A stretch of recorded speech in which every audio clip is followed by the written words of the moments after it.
Hallo allerseits, ich bin Peter Pernsteiner. Heute gibt es den schon länger versprochenen zweiten Teil meines Auspackvideos über den roten Pfeil in Spur 1 von Märklin. Im hier oben rechts nochmal verlinkten ersten Unboxing-Video habe ich gezeigt, wie das Modell bei mir mit deutlich beschädigter Versandverpackung angekommen ist, habe einen Blick in die Bedienungsanleitung und unter den Triebwagen geworfen und auch eine erste kleine Probefahrt gezeigt. Jetzt gibt es gleich detaillierte Modellansichten und ich probiere auch alle Sounds und weiteren Digitalfunktionen aus. Zudem zeige ich einige ausgiebigere Probefahrten sowie eine Rundfahrt des Triebwagens bei einem Fahrtreffen im Münchner Osten. Zunächst aber noch ein paar Vorbildinformationen. Märklin hat den Leichtschnelltriebwagen RCE 2/4 mit der Betriebsnummer 607 so als Modell in purpurroter Farbgebung realisiert, wie er seit 2022/23 wieder im Einsatz ist. Und zwar bei der privaten Önsingen-Balztalbahn AG in der Schweiz. Sein Vorbild wurde 1937/38 gebaut und als letztes von 7 Exemplaren an die SBB ausgeliefert. Dort erhielt es dann den liebevollen Kosenamen Roter Pfeil und war mit bis zu 125 Stundenkilometer unterwegs. Anlässlich des 75-jährigen Bestehens der 4 Kilometer langen privaten Bahnstrecke der ÖBB im Kanton Solothurn wurde der Triebwagen im Jahr 1974 gekauft und umlackiert zum sogenannten Blauen Pfeil.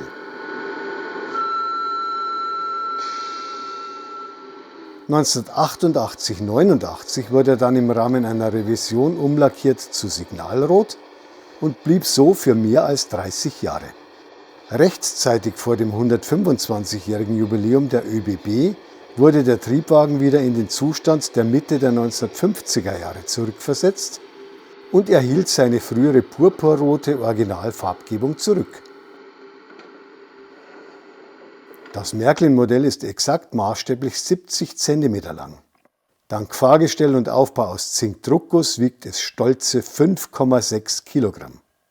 Verfeinert wurde es durch filigrane Anbauteile, die großteils aus Metall gefertigt sind. Gemäß Vorbild wird nur das hintere Drehgestell angetrieben. Es enthält beim Vorbild 2 Motoren und beim Modell einen. Er ist in Längsrichtung verbaut und treibt beide Achsen an. Im Modell befindet sich hier auch der kräftige Energiepuffer zur Sicherstellung der Stromversorgung bei stark verschmutzten Gleisen. Der Digitaldecoder für Märklin MFX und den DCC-Standard wurde in der Zugtoilette versteckt. Über dem vorderen Drehgestell mit den unangetriebenen Laufrädern befindet sich in einem gut dimensionierten Resonanzkörper der Lautsprecher für die Sounds des Modells.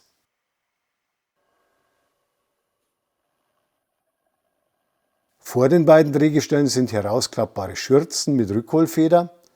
Sie schwenken bei Bedarf ganz einfach mechanisch aus, wenn das Modell enge Gleisradien oder Weichen befahren muss.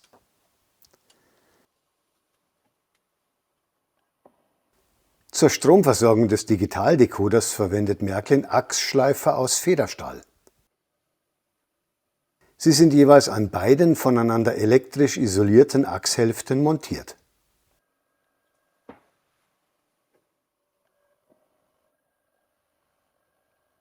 Nachdem der Triebwagen gerade so schön liegt, gleich nochmal ein Blick auf den kompletten Unterbau des Modells.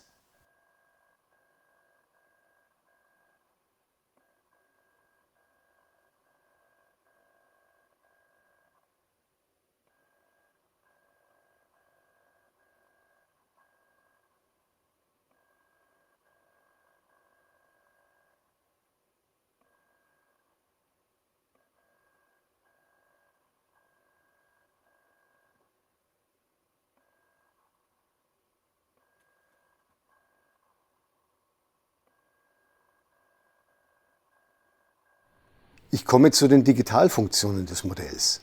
Zunächst die Lichtfunktionen. Jeweils in Fahrtrichtung vorne gibt es eine zuschaltbare 3-Licht-Spitzenbeleuchtung. Beim Fahrtrichtungswechsel bzw. am Ende des Triebwagens leuchtet rechts ein Schlusslicht. Für den Einsatz in der Schweiz ist es weiß. Es kann aber auch per Funktionstasten deaktiviert werden oder in Rot leuchten.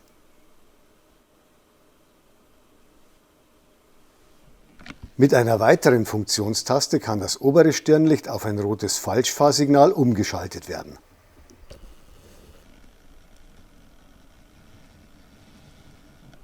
Als nächstes zeige ich die Führerstandsbeleuchtung. Separat schaltbar ist die Tachobeleuchtung. Sie ist wie beim Vorbild am vorderen Führerstand grün beleuchtet und am unbesetzten hinteren Führerstand weiß.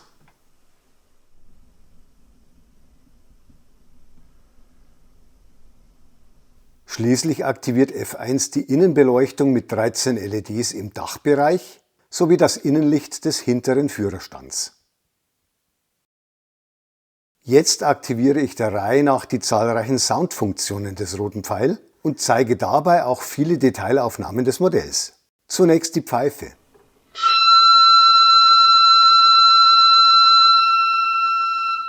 Sie wird abgespielt in Abhängigkeit von der Länge des Tastendrucks. Zwei weitere Tasten sind für unterschiedliche Kurzpfiffe.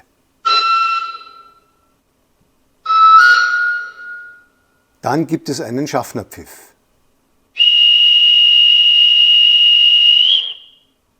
Natürlich auch in Abhängigkeit von der Länge des Tastendrucks. Der Sound für das Öffnen der Türen, die allerdings von Hand bewegt werden müssen.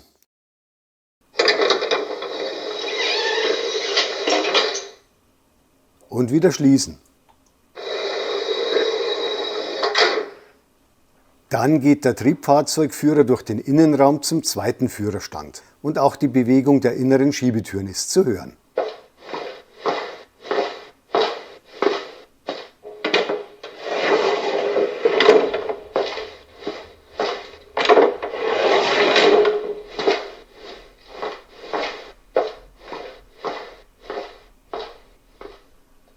Druckluft ablassen.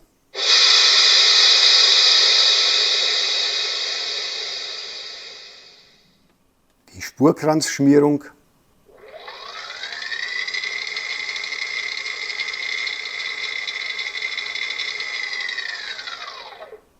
Der Kompressor.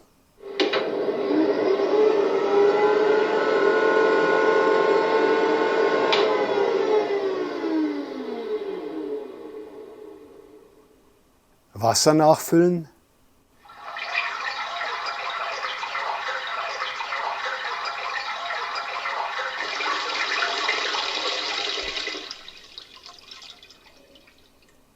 Die Luftpumpe.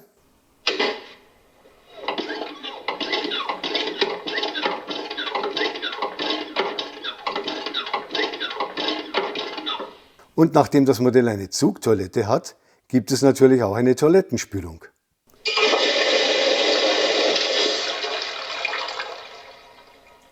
Sie wird aber hoffentlich beim Vorbild deutlich dezenter bis gar nicht zu hören sein.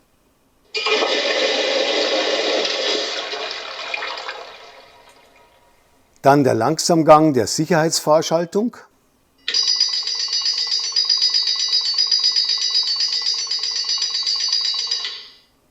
Die Zugbeeinflussung.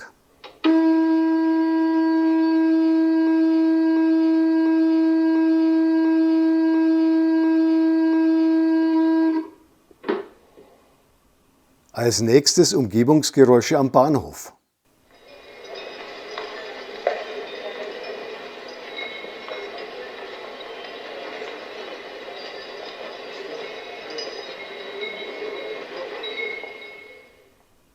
Nun eine Ansage am Bahnhof Balztal der Önsingen-Balztalbahn. Auf Gleis 2, Abfahrt, Regionalzug nach Önsingen über Dahlbruck und Klusen. Schließlich hat das Modell noch eine Multibahnhofsansage für eine typische Nostalgie-Extrafahrt, wie man sie beispielsweise als Firma oder Verein bei der ÖBB buchen könnte. Nächste Halt, Solothurn, Sie wurde als Rundfahrt mit 7 Haltestellen im Decoder abgelegt, die der Reihe nach durch Drücken von F28 abgespielt werden. nächste Halt Önsingen,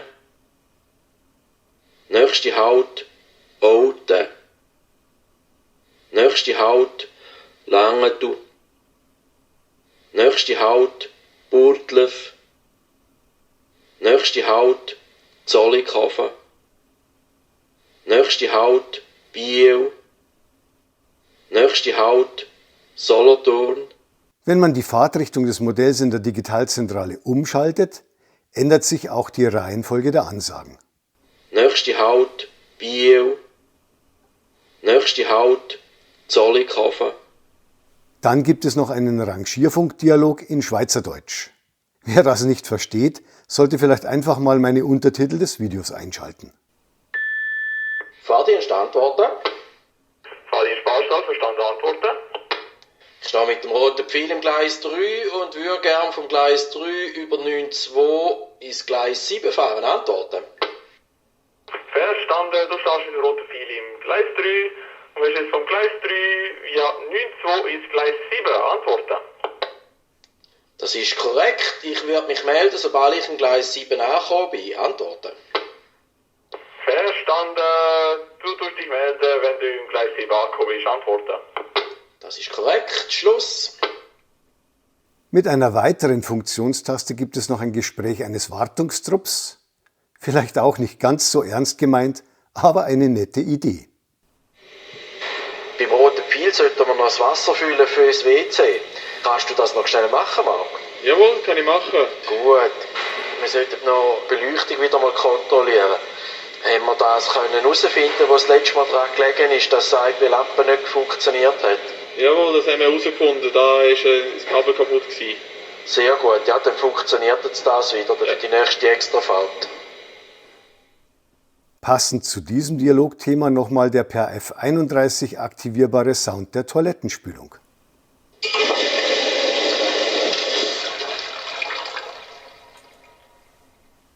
Zu guter Letzt zeige ich jetzt ganz aus der Nähe den per Servomotor bewegten Stromabnehmer nebst dem dabei abgespielten Sound. Bitte auch darauf achten, dass beim Hochfahren elektronisch angesteuert eine Art Nachwippen zu sehen ist.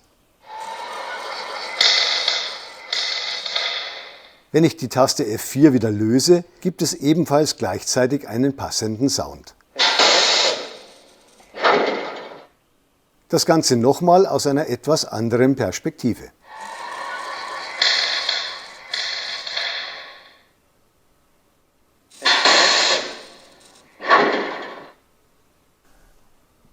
Als nächstes könnt ihr den Fahrsound bei einer kleinen Probefahrt auf meinem Fotodiorama hören. Und zwar ganz ohne störende Worte. Danach zeige ich, wie einfach man Figuren als Fahrgäste in den roten Pfeil einbauen könnte, und dann gibt es weitere Probefahrten.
Jetzt steht der rote Pfeil auf meinen Testgleismodulen und es gibt einen tiefen Einblick ins Innere.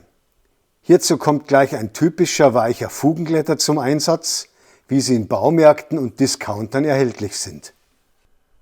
Mit diesem kann man recht gut die von 3 starken Magneten fixierten Hauben der Vorbauten ein wenig anheben, ohne etwas zu verkratzen.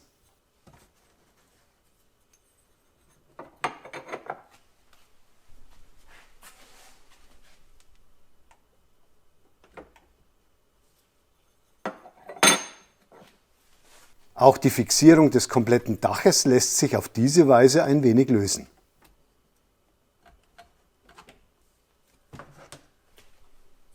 Toll ist, dass man trotz Stromabnehmer und Lampen an den Dachenden kein Kabel abziehen muss. Hier sind die 8 kräftigen Magnete zur Fixierung des Daches. Das ist der Servo nebst Linearantriebsmechanik zur Stromabnehmerbewegung. Und hier sind die Kontaktflächen für die elektrische Verbindung des Servos. Dann die Kontaktflächen für die beiden vorderen Stirnleuchten-LEDs. Und schließlich noch die beiden hinteren Stirnleuchten und deren Kontaktflächen.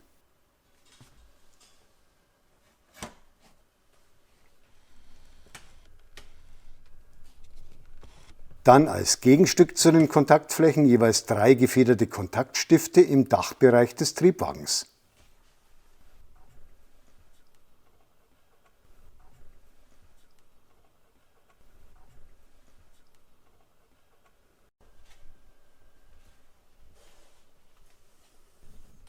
Nachdem das Dach so schön einfach runtergeht, habe ich bei Märklin nachgefragt, ob man auch halbwegs einfach zum Innenraum gelangen kann, um beispielsweise Figuren einzubauen. Das ist tatsächlich der Fall. Man benötigt hierzu lediglich einen schlanken Kreuzschlitzschraubendreher mit etwa 10 cm langer magnetischer Spitze. Die entsprechenden Schrauben befinden sich in diesen 4 Öffnungen unten am Boden. Dann müssen noch je 2 weitere Schrauben am hinteren und vorderen Vorbau entfernt werden.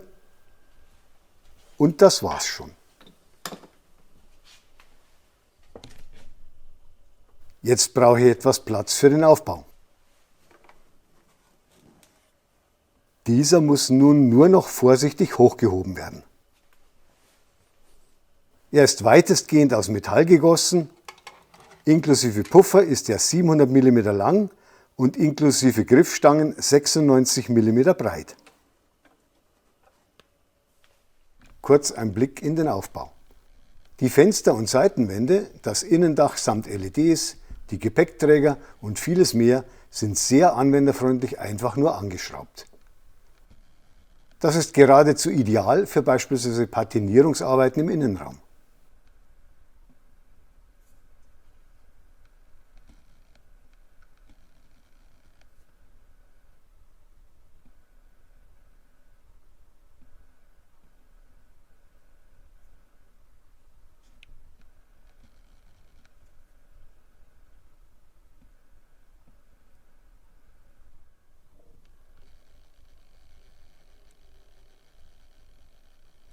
Die Verkabelung von LEDs, Lautsprecher und mehr erfolgt nicht nur hier vorne mit Hilfe von gut erreichbaren Steckverbindern.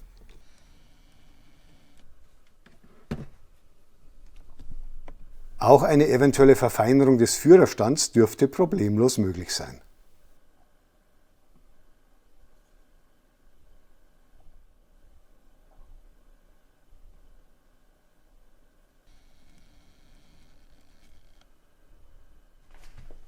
Ich komme zum großen zweigeteilten Fahrgastraum. Er hat wie das Vorbild 24 Zweiersitzbänke, deren Seitenlehnen einfach abnehmbar sind. Die Sitzflächen sind ca. 10 mm tief und der Fußraum zwischen den Sitzen misst in diesem linken Fahrgastraum 19, 17 bzw. 18 mm. Dann folgt eine Trennwand und im rechten Fahrgastbereich ist der Fußraumabstand zwischen den Sitzbänken 18, 17 bzw. 16 mm groß. Hier sieht man die Zugtoilette, in der der Multiprotokoll-Digitaldecoder untergebracht ist. Er ist mit dem Fahrzeugdach über 11 Federstiftkontakte verbunden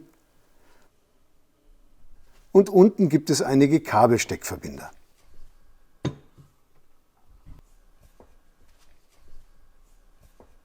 Hier noch ein Blick auf das Wandplakat auf der Rückseite der Zugtoilette. Dann die Wand des hinteren Einstiegsbereichs mit der Türe zur Zugtoilette und der angedeuteten Schiebetür zum Abteil.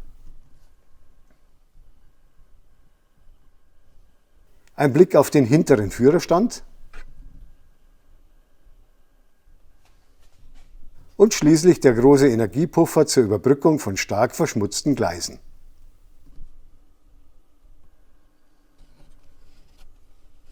Dann kurz ein Blick von der anderen Seite auf den leeren Führerstand und auf die gefederte Mechanik der bei engen Gleisradern wegklappenden Schürze.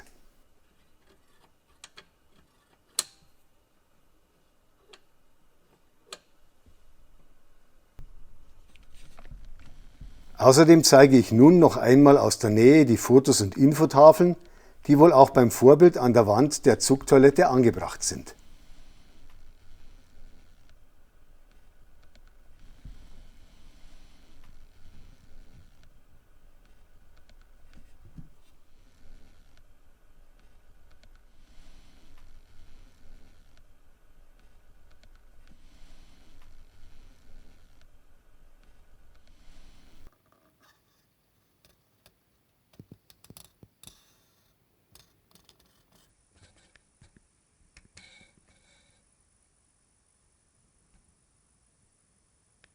Jetzt zeige ich noch mit ein paar Figuren von einigen Herstellern, wie es um die Platzverhältnisse für die Fahrgäste steht.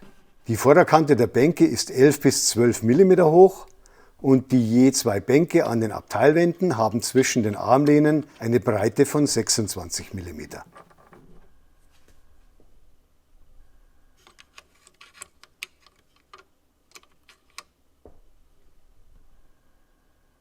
Auf diesen Bänken ist es zwar etwas eng, aber diese Dame von Preiser passt hier gerade noch neben die Wema-Figur. Die 8 Bänke in der Mitte sind etwas breiter. Sie haben 29 mm zwischen den Armlehnen. Dieser Herr mit Gepäck passt zwar auch auf eine Bank, aber hier an dieser Stelle ist sein rechter Unterschenkel samt Knie im Weg, weil man sonst den Aufbau nicht mehr aufsetzen und anschrauben kann. Außerdem sollte man auch daran denken, dass unter den Fenstern Seitentische und Abfallbehälter sind. Auf die schmaleren Bänke mit 26 mm Sitzbreite passt der Herr mit Gepäck auch nicht ganz. Aber auf den 29 mm breiten Bänken hat er prima Platz. Mit dieser jungen Dame dürfte es aber keine Probleme geben.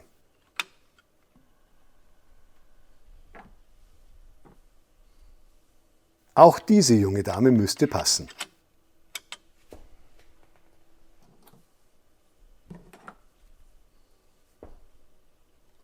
Dann ein Herr mit wohl fast zu langen Beinen.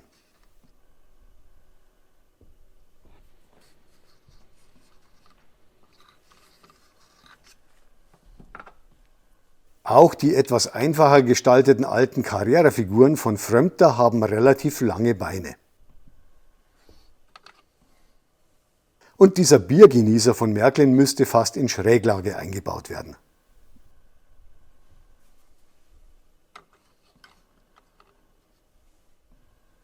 Diese weiteren Märklin-Figuren passen aber dafür problemlos, finde ich.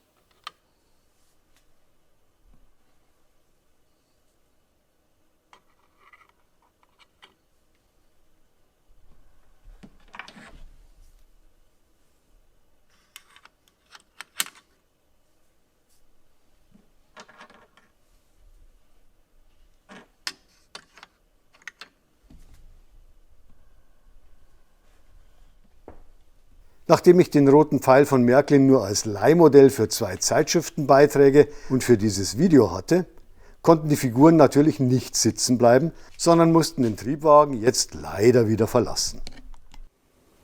Nun zeige ich ein paar Probefahrten auf meinen Testgleismodulen.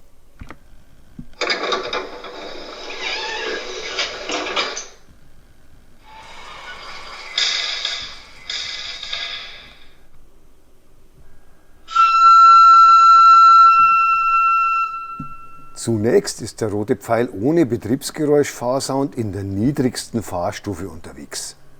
Das Modell braucht dabei für 1 Meter 56 Sekunden. Das entspricht umgerechnet 2 Stundenkilometer. Hier befährt das Modell gerade die alten Märklin-Weichen mit nur 1020 mm Abzweigradius.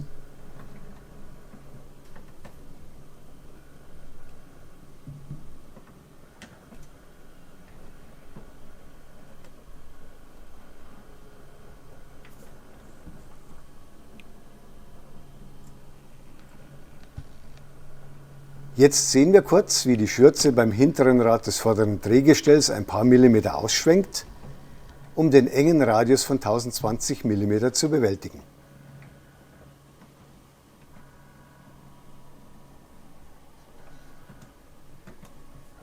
Das gleiche nochmals beim hinteren Drehgestell.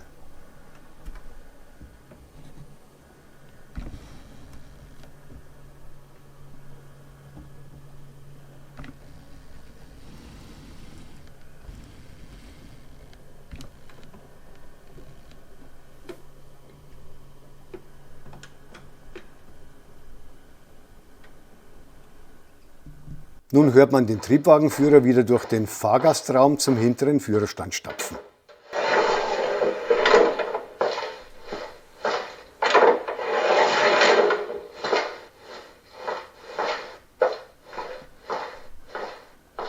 Jetzt die Rückfahrt, ebenfalls in der niedrigsten Fahrstufe, aber mit Sound.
Dann nochmal eine etwas längere und flottere automatisiert per Ablaufsteuerung der CS3-Zentrale ablaufende Pendelfahrt.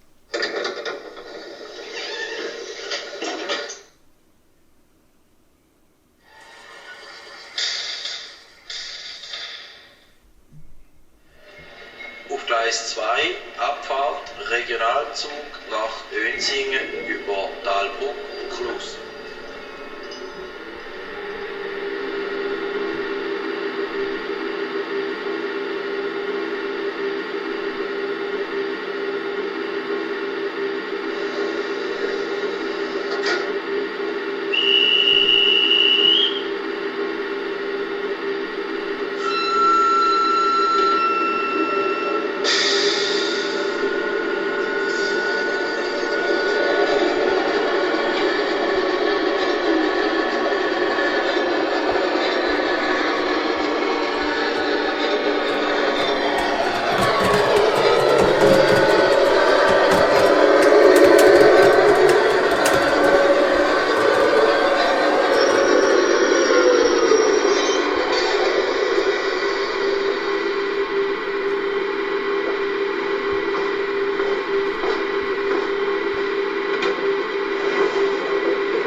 Zum Abschluss nun noch wie versprochen eine kleine flotte Rundfahrt des Roten Pfeils beim Fahrtreffen im Münchner Osten am 8. Mai 2026.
Mehr Videos von diesem 6-mal im Jahr stattfindenden Fahrtreffen gibt es in meiner nun rechts als Abruflink erscheinenden YouTube-Playlist.